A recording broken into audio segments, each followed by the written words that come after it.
Bonjour à tous, bienvenue sur la chaîne de Plancton Curieux. Nous sommes le samedi 5 août 2023. Une map plutôt dans le rouge avec notamment XDC qui corrige de sa hausse évidemment. Après un x2 dans le mois, c'est normal d'avoir des corrections. Render Token, PLS et X qui suivent, c'est tout à fait logique. XRP également, mais ça reste des corrections tout à fait normal pour de la crypto. On a quelques hausses sympas, notamment dans l'écosystème Shiba, avec ici le SHIB 10%, le BON qui fait partie de l'écosystème qui suit un peu 5%, tout ça certainement lié aux actus de Shiba, son écosystème qui pourrait commencer à s'avancer dans la DeFi. On en avait parlé il y a quelques jours, ce serait pas étonnant.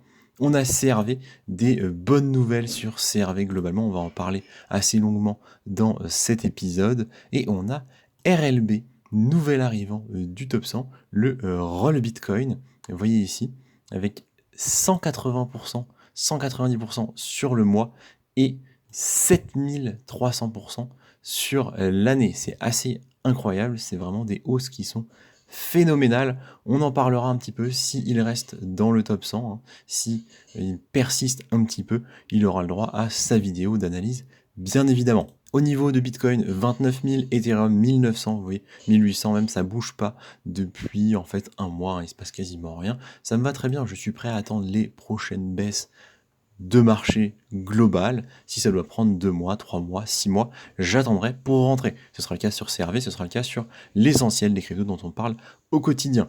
On fera une analyse graphique globale demain dans la vidéo hebdomadaire du portefeuille, donc je ne m'étends pas plus dessus.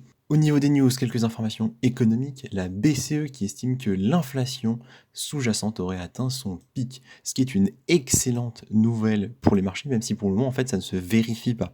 C'est-à-dire que l'inflation en juillet a été plutôt en hausse, que ce soit l'inflation pour les services comme l'inflation pour les produits alimentaires. On voit des rebonds dans les deux cas, hein, c'est mentionné ici. Malgré ça, la BCE qui nous dit que sa mesure de la composante persistante et commune de l'inflation, ce qu'elle appelle le PCCI, semble avoir commencé à diminuer pour les services et donc je suppose pour les produits alimentaires de consommation également. Des news qui sont positifs, qui pourraient presque laisser penser que la BCE va se calmer dans sa hausse des taux, ce qui me paraît somme toute un peu improbable étant donné le retard que l'on a sur l'Amérique et l'objectif qui est, on le rappelle, 2%.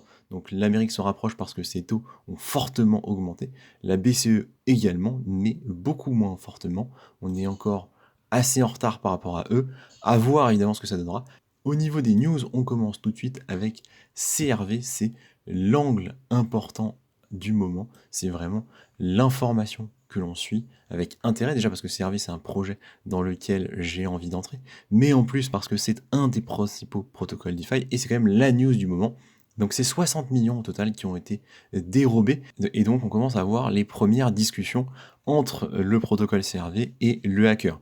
Ce qui se fait de façon assez classique en DeFi, c'est qu'en fait l'entreprise va demander un retour des fonds, un retour qui va être partiel. Par exemple, ici, on va avoir un accord dans lequel Curve va dire « Ok, tu as volé 60 millions, bravo. Ce qu'on te propose, c'est que tu en gardes une certaine portion. On peut le voir ici, c'est de l'ordre de 10%, et tu nous rends 90% des fonds. Donc en l'occurrence, Curve récupérerait 54 millions et le hacker en garderait 6, donc 6 millions c'est très très bien, sachant qu'il ne serait pas inquiété. C'est-à-dire qu'il pourrait utiliser ces fonds de façon totalement libre, totalement officielle, et il ne craindrait aucune poursuite, aucun problème.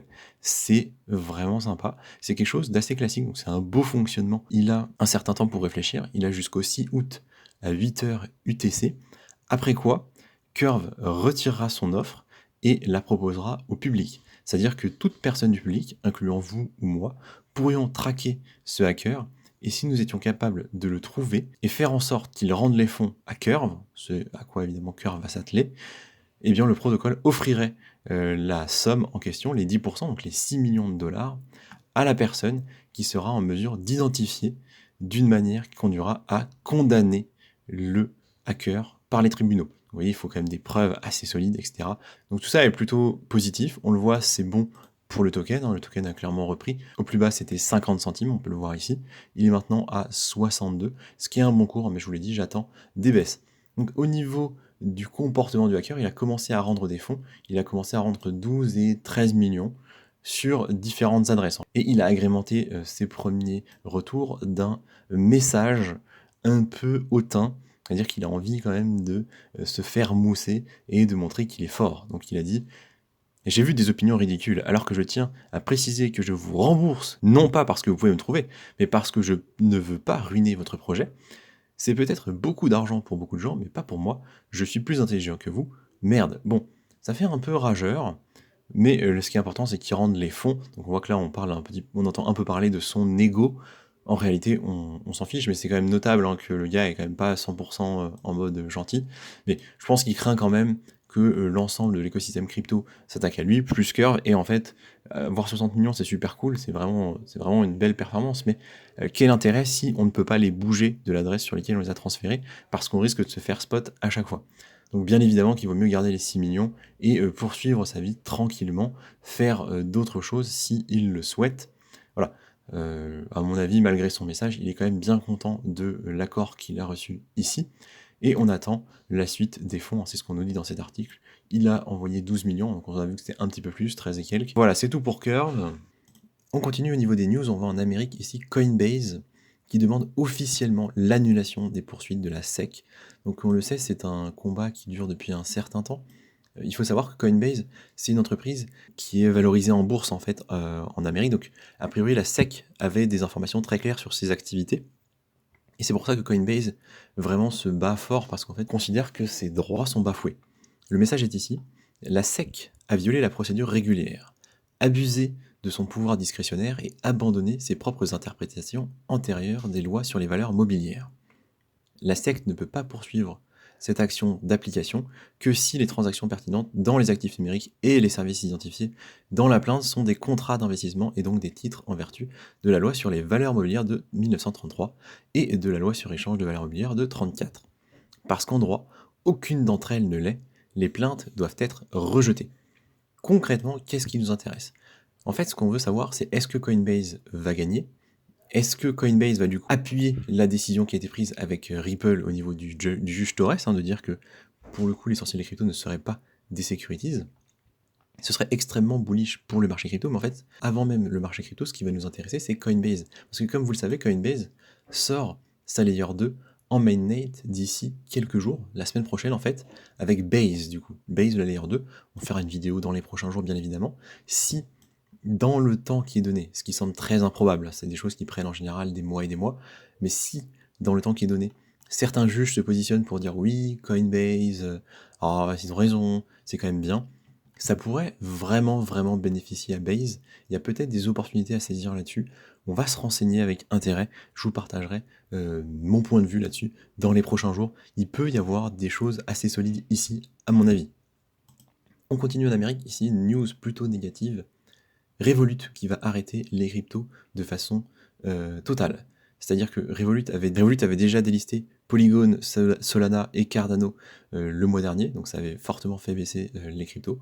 Et là, dans une information qu'ils nous ont transmise, ils nous disent « En raison de l'évolution de l'environnement réglementaire et des incertitudes entourant le marché crypto aux États-Unis, nous avons pris la décision difficile avec notre partenaire bancaire américain de suspendre l'accès aux cryptos via Revolut aux États-Unis. Et donc évidemment, décision qui n'a pas été prise à la légère. À partir du 2 septembre, du coup, plus d'achats possibles. Et à partir du 3 octobre, ce sont tous les services qui sont clos. Ce qui veut dire qu'en fait, les positions ouvertes seront soldées. Donc si vous aviez des Matic que vous avez achetés à 2$ et qui sont maintenant à 60 centimes, vous ne pouvez pas les hold sur Revolut. Ils vont être vendus. Bien évidemment, c'est possible de transférer ces cryptos sur d'autres échangeurs. Ça me paraît tout à fait logique de faire ça. Et vous voyez quand même comment ça se passe et que l'environnement réglementaire n'est clairement pas satisfaisant pour le moment aux États-Unis. L'impact que ça a est assez fort. Tout ça, c'est quand même des news qui sont très mauvaises. Par contre, de l'autre côté, si on va en Europe, je vous propose cette news-là, on a Xtrust, donc un nouvel échangeur pour le marché français. Ça, c'est sympa quand même. C'est-à-dire qu'on a un marché français un peu plus régulé. Xtrust, il se trouve un petit enregistrement PSAN ici, qui leur permet de faire de la conservation d'actifs numériques et de l'achat-vente d'actifs numériques. Donc voilà, ils vont pouvoir être autorisés par les marchés financiers à commencer leurs activités crypto. Vous voyez, c'est quand même plutôt positif en fait cette régulation de ce côté-là. Ça permet aux entreprises de se positionner. On nous dit dans l'article que du coup, évidemment, la France commence à être plus attractive de par le fait que les perspectives pour les entreprises sont claires. C'est quand même super important. Donc voilà, nouvel échangeur ici. C'est intéressant aussi dans le sens où on voyait les échangeurs américains commencer à s'implanter. Et là, en fait, on parle d'un échangeur qui lui est plutôt chinois. On le voit ici, la société est basée à Hong Kong. Elle a déjà obtenu un certain nombre d'autorisations à Hong Kong, bien évidemment, à Singapour, à Dubaï, aux Émirats arabes et en Italie. Donc la France est cinquième. Et c'est plutôt une bonne nouvelle en fait. On voit en fait de nouveaux échangeurs qui prennent place, qui sont réglementés, qui a priori vont pouvoir suivre dès le début les bonnes lois.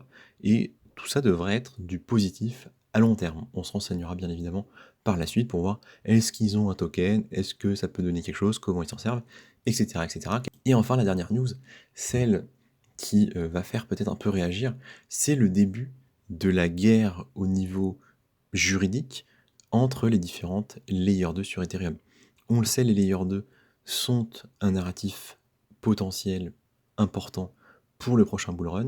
Il commence à y avoir beaucoup de concurrence, hein. C'est un peu la remarque qu'on peut se faire. On a déjà dans les gros Polygon, Matic, Arbitrum, Optimism, mais on en a encore plein d'autres. Et donc, parmi les petits nouveaux, il y a Zcasing qui arrive, Airdrop dont on entend parler de temps en temps sur Twitter. Et évidemment, il y a du plagiat. Je veux dire, c'est quelque chose de classique, voilà, ça va être le petit drama du moment, et ça va être intéressant de voir comment ça va se solder. Est-ce que c'est la grosse entreprise Polygon qui va gagner, ou est-ce que c'est Zcasing? Concrètement, quel est le problème? Une partie du code aurait été copiée, et c'est une partie du code qui est open source, donc a priori pas de souci.